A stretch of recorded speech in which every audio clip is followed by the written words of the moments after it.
Good morning বন্ধুরা। তো এটা সানডে ব্লগ। এটা তো সানডে সকালে উঠেই দেখি বাইরে মানে এত দিন পরে, অনেক দিন পর আমরা সূর্য মামাকে একটু দেখতে পেয়েছি। এতদিন ভালো ছিল আর কি বাইরে, তো এতদিন বৃষ্টি ছিল, তো অনেক দিন পর রৌদ্র উঠেছে, বেশ ভালো লেগেছিল।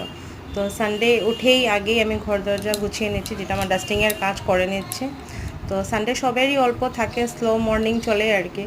তো এখানে আমি ডাস্টিং করছি আর রিশান আমার সাথে সাথে, ও না এগুলো এইসব অ্যাক্টিভিটি করতে ভীষণ ভালো পায় রিশান। মানে আর আমিও না ওকে বারণ করি না, চাই যে ও আমার সাথে সাথে সব কিছু শিখুক, ও বিজি থাক আর কি।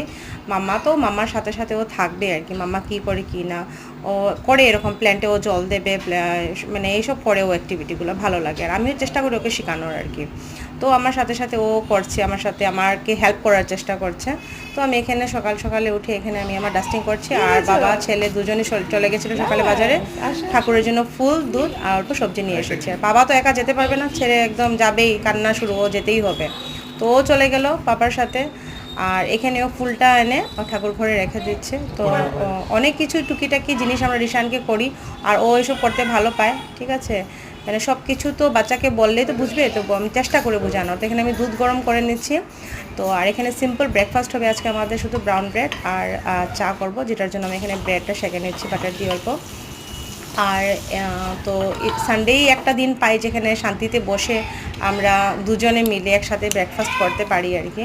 তো নাহলে তো আর পুরা উইকই একা বসেই আমার করতে হয় ব্রেকফাস্টটা।